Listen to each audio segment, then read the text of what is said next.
In the quiet marble halls of the world's central banks, a silent war is being waged. It is a war for the future of money itself. While the world is distracted by political headlines and the noise of the 24-hour news cycle, a new financial weapon is being forged. It is a weapon designed with a single purpose: to end the 80-year reign of the United States dollar. This isn't a conspiracy theory.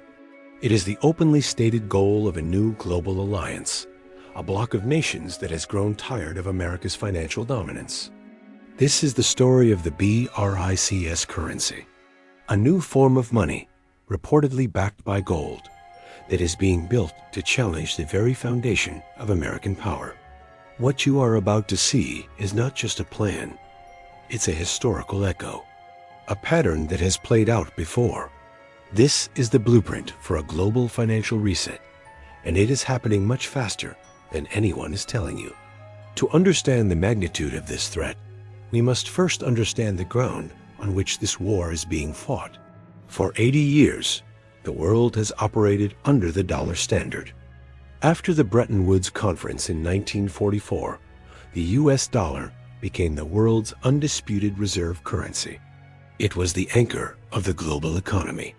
All international trade, especially the lifeblood of nations' oil, was priced and settled in dollars. This gave America a power that no empire in history had ever possessed. It was what Valéry Giscard d'Estaing, the French Minister of Finance, famously called America's exorbitant privilege. The United States could print a currency that the rest of the world needed to buy. It could run massive trade deficits, importing real goods from other countries in exchange for pieces of paper it could create at will. Most importantly, it gave the U.S. control over the plumbing of the global financial system. By controlling the dollar, America could sanction nations, freeze assets, and cut entire economies off from the world. For decades, the world accepted this system. But today, that acceptance is fracturing, and the catalyst is the same force that has brought down every empire before it: debt and debasement. The U.S. national debt has surpassed an unpayable $38 trillion. To manage this, the Federal Reserve has printed trillions. The value of every dollar in existence is being systematically diluted, and the rest of the world is being forced to import America's inflation. The trust is broken. The world is now actively seeking an exit. This is where the BRICS alliance enters the stage. Originally comprised of Brazil, Russia, India, China, and South Africa, this bloc was once seen as a mere talking shop. Not anymore. In 2024, the alliance expanded, welcoming major energy superpowers like Saudi Arabia, the UAE, and Iran.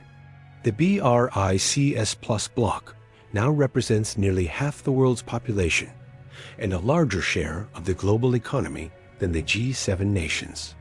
And their primary objective is to create a new financial system, one that is not dependent on the US dollar. Their weapon of choice? A new common trade currency. Russian officials have been explicit, stating they are working on creating a single currency for transactions. The goal is to start with a currency for trade settlements between member nations, a way to bypass the dollar completely. But the truly revolutionary part of their plan is the one detail they whisper: the new currency is to be backed by gold. Think about what this means. In a world of pure fiat currencies, backed by nothing but the promises of debt-ridden governments, the BRICS are proposing a return to real money. A currency with a tangible, intrinsic value. A currency that cannot be printed into oblivion. This is not just an economic proposal. It is a direct, existential threat to the dollar's dominance. To understand how this coup could happen, we don't need to guess. We only need to look at the last time the dollar's supremacy was seriously challenged. We need to look at the creation of the euro. In the 1990s, the US dollar was at the height of its power. The Soviet Union had collapsed. America was the lone superpower. The dollar accounted for over 70% of all global foreign exchange reserves. But Europe had a different vision. They saw a future where their continent, united, could form an economic bloc powerful enough to rival the United States. They knew that to achieve true sovereignty, they needed their own currency. In 1992, they signed the Maastricht Treaty, the formal blueprint for the euro. It was an incredibly ambitious project. It required nations to give up their own historic currencies, the German mark, the French franc, the Italian lire, and submit to a single monetary policy controlled by a new European central bank. Many experts, particularly in America, said it would never work. The cultural and economic differences were too great. The political will would falter. They underestimated Europe's determination to escape the dollar's shadow. On January 1st, 1999, the euro was born, and the effect was immediate and profound. Central banks around the world, which had almost exclusively held US dollars, now had a credible alternative. They began to diversify their reserves. Within a decade, the euro had captured over 25% of global foreign exchange reserves. The dollar's share fell from over 70% to the low 60s. Trade between European nations and their partners no longer needed to be priced in dollars. Saddam Hussein, in Iraq, famously announced he would begin selling oil in euros instead of dollars, a direct attack on the petrodollar system. The euro proved that a united bloc of nations with a single currency could successfully challenge the dollar's exorbitant privilege. It was the first major crack in the foundation of the American financial empire. Now, compare the creation of the euro to what the BRICS are doing today. The parallels are chilling, but the differences are what make the BRICS plan so much more dangerous for the dollar. The euro was created by a bloc of nations that were, for the most part, military and political allies of the United States. Their goal was economic sovereignty, not geopolitical confrontation. The BRICS alliance is led by America's primary geopolitical rivals, China and Russia. Their goal is not just to create an alternative to the dollar, but to actively dismantle the system that underpins American power. Furthermore, the euro was, and is, a fiat currency, just like the dollar. It is backed by a promise from the European Central Bank. The proposed BRICS currency is to be backed by gold. This is the masterstroke. This is the kill switch. By backing their currency with a real, tangible, and neutral asset, the BRICS are not asking the world to trade one government's promise for another. They are offering an escape from the fiat system altogether. They are offering the world a choice between a currency backed by ever-increasing debt and a currency backed by a universally recognized store of value. So how would this takeover work? It wouldn't happen overnight. It would be a slow, methodical process, a boa constrictor tightening its grip on the global financial system.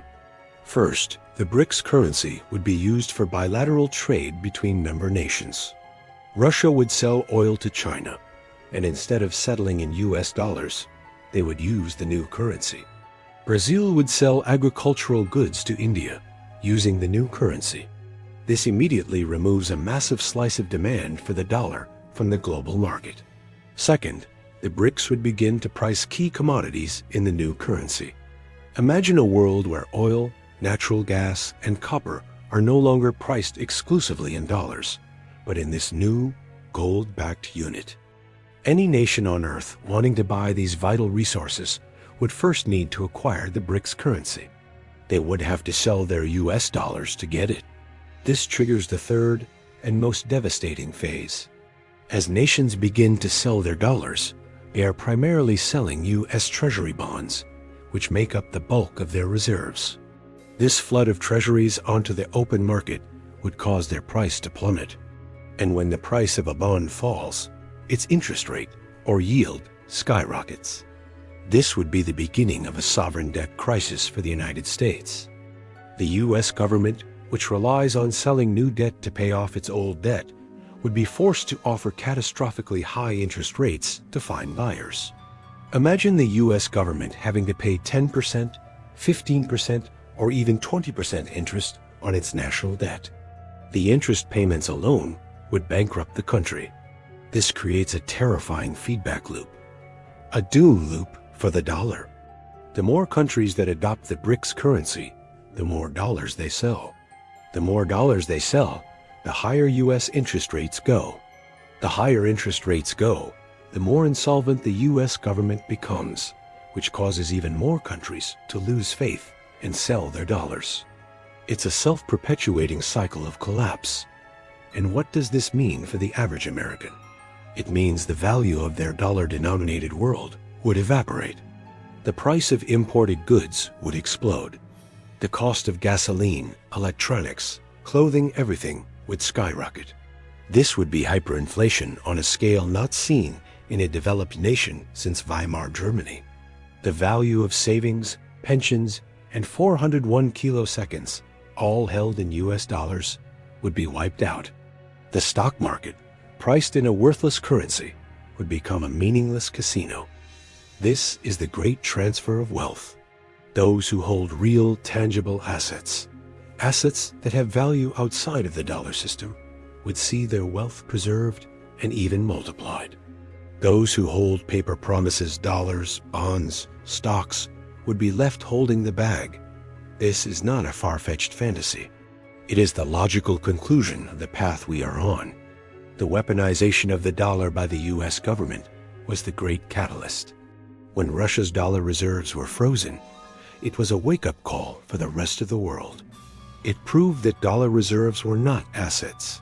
They were liabilities. They were political leverage that could be turned off at a moment's notice. The central bankers of the world are not stupid. They are survivalists. They have understood this new reality, and they have reacted. Their record-breaking purchases of gold are not an investment. It is an insurance policy. They are building their lifeboats before the ship sinks. They are returning to the one asset that has been the ultimate anchor of value for 5,000 years. Gold is not a promise. It is a physical reality. It is a store of value that exists outside the control of any single government or central bank. It is the antithesis of the modern fiat system. The creation of the euro was the first tremor. The weaponization of the dollar was the earthquake. And the creation of a gold-backed BRICS currency is the tsunami that will follow. The blueprint of empire collapse has reached its final stages. After decades of overextension, deficit spending, and currency debasement, the world is now witnessing stage 6, a global loss of confidence in the empire's currency. The powers that be are aware of this. They know the current system's unsustainable, but they are trapped. They cannot stop the spending. They cannot repay the debt. Their only tool is the printing press, and every time they use it, they push the world one step closer to abandoning their currency.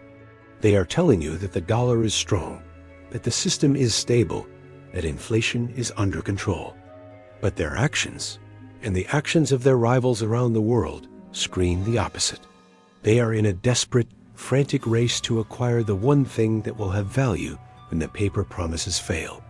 They are buying gold. This is the new money war. It is not a war that will be fought with tanks and soldiers, but with balance sheets and bullion vaults. It is a war for the future of the global financial order, and it is a war the US dollar is mathematically destined to lose. The choice you have to make is simple. Will you hold on to the promises of a bankrupt empire? Or will you follow the blueprint of history and the actions of the world's smartest money and seek refuge in real, tangible value? The reset is coming. The only question is whether you will be a victim of it or a beneficiary. If you are ready to continue decoding the financial myths that shape our world, subscribe to Economythics and click the notification bell.